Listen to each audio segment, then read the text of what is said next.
Good evening and thank you for watching KTN News. My name is Danny Saseto and this is Planet Action.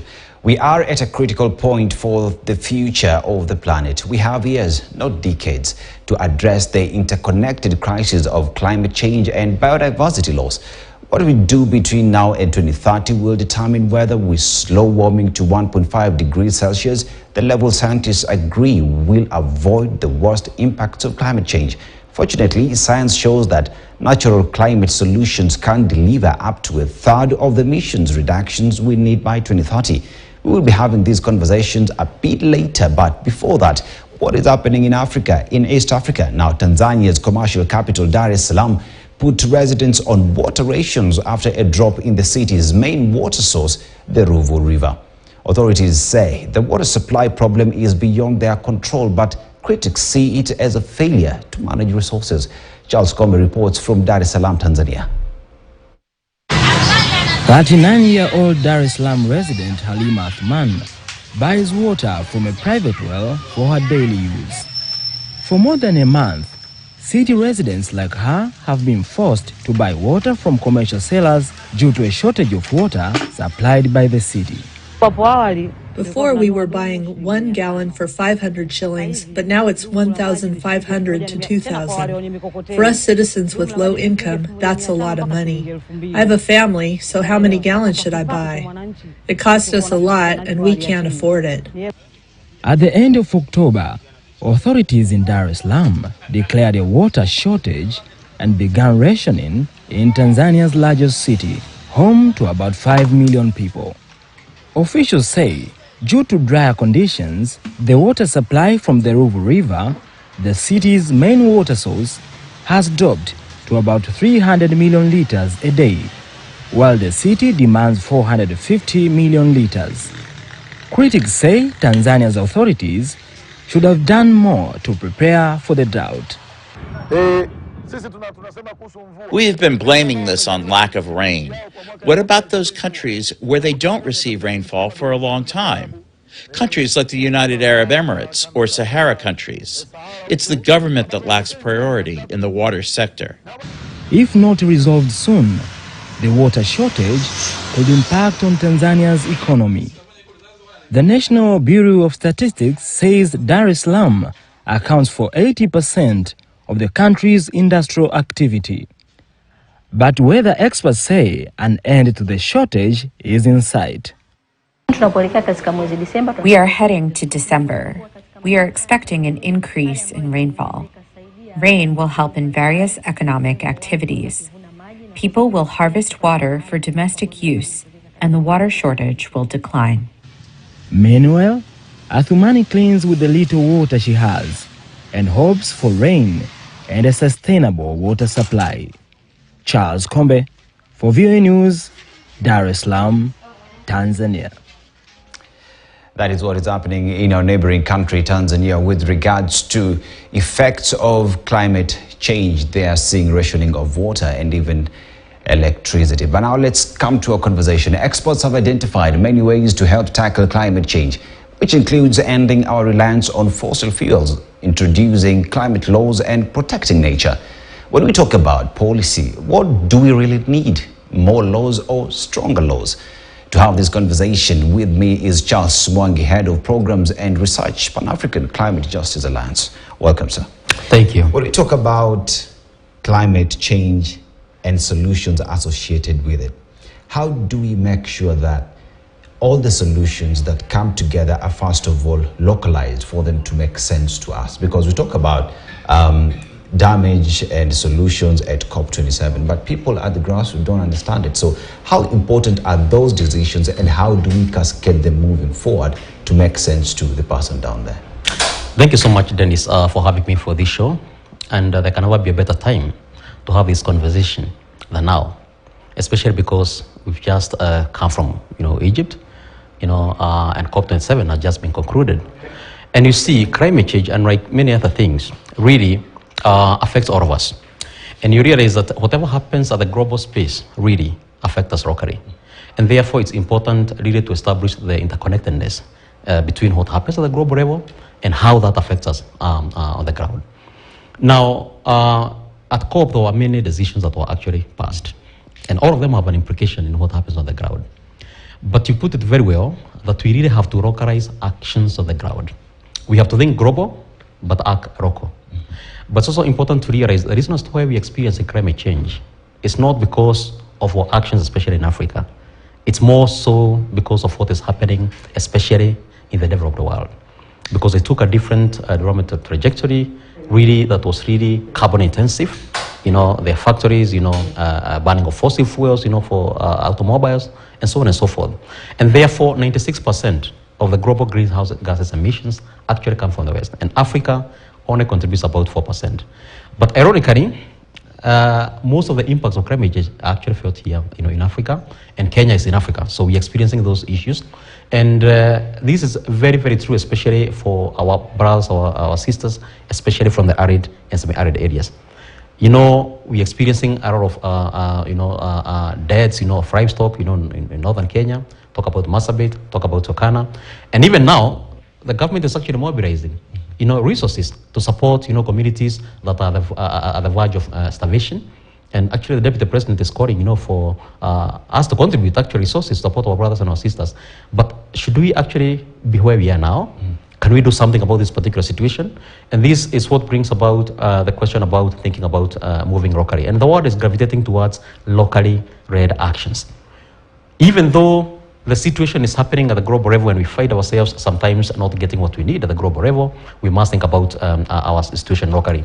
Some of the decisions that were passed at the COP, for example, the loss and damage funding mechanism, is something people are celebrating, which is half-win. And we actually think that for sure passing of that particular decision itself does not constitute, supporting people on the ground. Because we have had many other facilities like the GCF, like the GEF, like the Adaptation Fund. But until that money is accessible to the communities at the grassroots, then to the rest of humanity we have wasted our time. So on that note, where you are is where I wanted you to be in.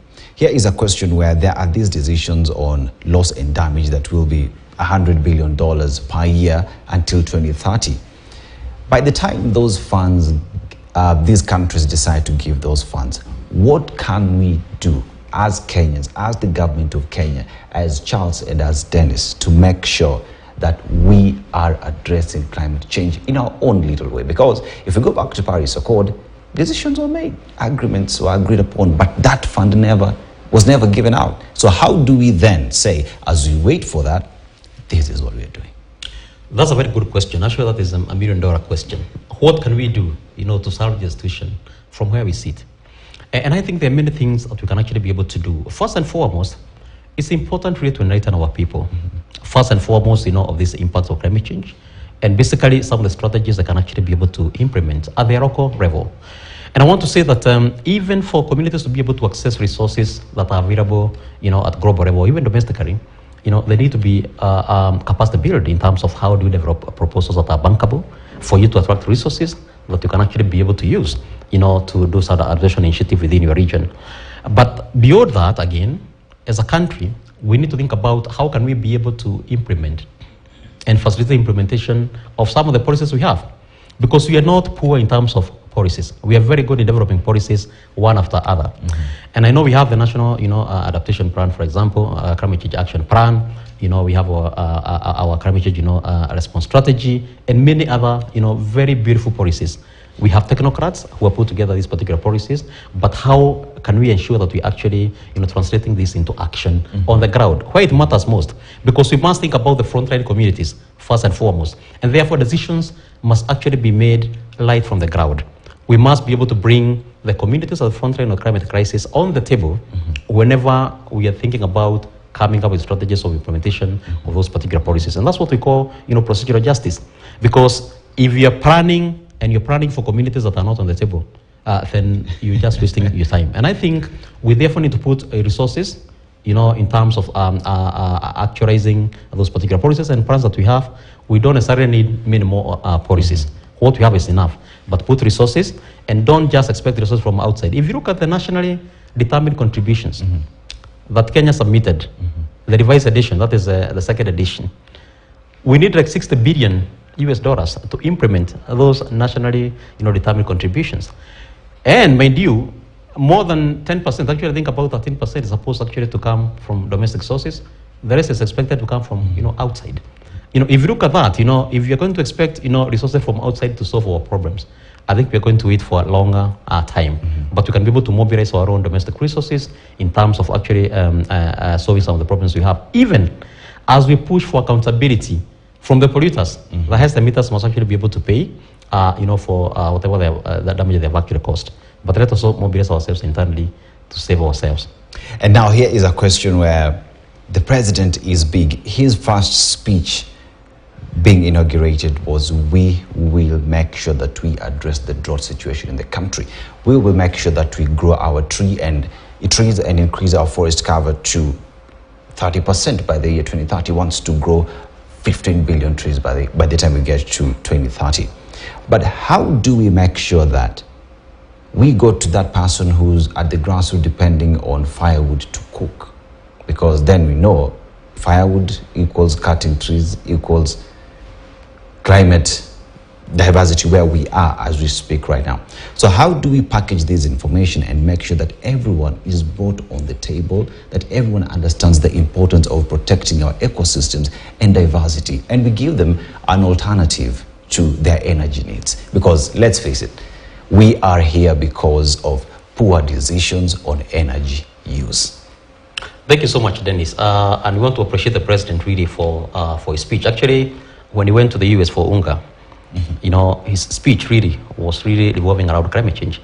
And by the way, he has a bigger mandate. He's not just a Kenyan president, but he's also the chair of CAHOX, Committee, for Heads of State, on climate change, in Africa. So he has a bigger mandate than just Kenya. And I think carrying that particular mantle and calling, for action and local action is a good thing. And you mentioned very well that we need to really increase our forest cover because, of course, we don't have as many forests, you don't have big forest cover as we'd actually want to have. One thing we must know is that whenever you increase your tree cover, you're increasing water in the aquifers, and therefore you're increasing discharge of water from the rivers. And that is one way of solving our own problems, because you don't necessarily need somebody else, to actually, it's actually not rocket science, to plant trees and to be able to achieve, whatever you need to achieve. But again, we must also be very much well organized in terms of how we do this. For a long time, we have always thought that tree planting is actually a government initiative. And actually, we should only probably plant trees around the forest. Now, there's a report, a technical paper that was developed indicating and showing actually the restoration potential in the country. And you realize that the restoration potential actually in the natural forest is about 1.5 million hectares. But on the farms, we have a whole 8.8 million hectares, potential. So how can we be able to ensure that we are encouraging agroforestry, to ensure that at least we have enough of biomass fuel that we can be able to use for our own domestic use, because biomass fuel, of course, is here with us. Yes. We're still very, very far from properly accessing electricity. Over 600 million people in Africa don't have access to electricity. And that's why we are even talking about the whole question about just transition. How do we ensure that we are transitioning in a just way, from carbon heavy, fuels, to renewables. But I also think that we have a very, very big, opportunity, especially in investing in renewables. Yes. Talk about, solar, talk about geothermal, and Kenya is doing very well, by the way. Among many countries, we have clean energy. But we are only scratching the surface. I think we have not exploited even 10% of our geothermal potential. But how can we be able to do this? We don't have resources, and therefore it's also important to consider that we are investing, heavily in terms of exploitation of these natural resources, and that are going to give us, clean energy, the wind power, the solar and geothermal, to ensure that we can actually be able to have enough energy that can support our people so that we reduce the use of biomass. I think let me just take you on where we are at the moment. At COP27, one of the biggest conversations was on energy.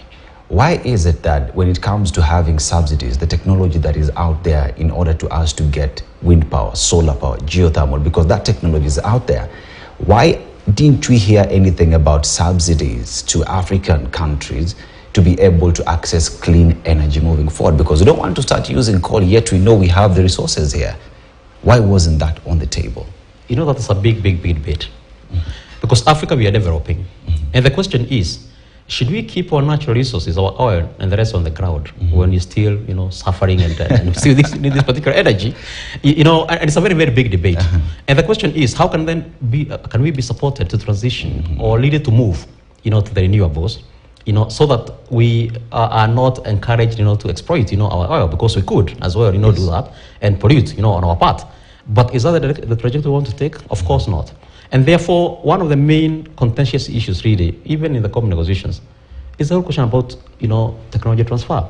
You could have the sun, you could have the wind, you could have, that steam on the ground, but until you have the technology to exploit it, it's useless to you. And you see that conversation about how can we build the capacity of developing nations, how can we ensure that these technologies are able to flow freely, so that we can be able, and this is what you're talking about, subsidies, how can we be able to ensure that these particular technologies are also cheap, so that we can be able to supply, energy to our people. Because in COP, one of the discussions on the mitigation was that we actually need to reduce our emissions by 43%, actually by 2030. But of course we acknowledge that a lot of course is coming from the north. But again, internally and back home, what can we be able to do, in terms of getting that support, so that technologies can be harnessed, you can be able to harness, the resources we have, for clean energy. And even as you talk about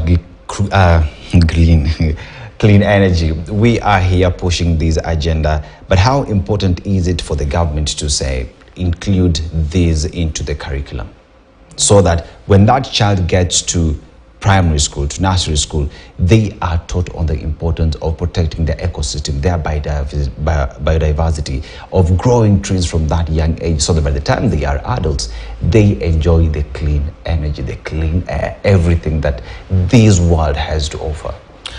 Well, I like the direction we are taking on the CBC, competence-based curriculum. I have a daughter who is at that particular program. And you can see there's that particular interest, in terms of, planting trees, getting engaged in environmental issues. And I think slowly, we're incorporating this in the curriculum. But I think we need to be more deliberate, and establish, a curriculum that runs all the way from elementary level all the way to the, to university, to university level, so that we build the capacity of our people. And maybe not just within the schools, but I think, awareness creation is really, really, really key, among us, our people. I tell you what, this is the only generation, or actually this generation that has the last opportunity to act on climate change, or we perish altogether. And therefore, it's important that everybody comes on board. But I agree that we need to inculcate this in our young people. At PACJA, there's one thing that we are doing. We are working very closely with the young people, and we established what we call the Nairobi Summer School on climate justice. So far, we have had 2 editions, 2021 and 2022, and we are basically trying, to build the capacity of our young people, to become climate activists, to actually really catalyze action from wherever they are. We also have what we call the young digital activist model, where young people are getting engaged in terms of reporting, on climate matters from wherever they are, and in the language that they understand, that resonates with them. Because if you look at our demographics, majority within our population are the young people. And this is the future, of this particular continent. So we must really invest in them, both in the formal education, but also in providing other avenues for them to run. All right, Charles, time is not on our side, but many thanks for being with us and for sharing your ideas on how best we can save this world. And ladies and gentlemen, we continue to push the agenda that this world is ours. We have to take care of it. My name is Dennis Aseto. This is Planet Action. Tomorrow, we continue with this conversation. Enjoy the rest of your viewing. Good evening.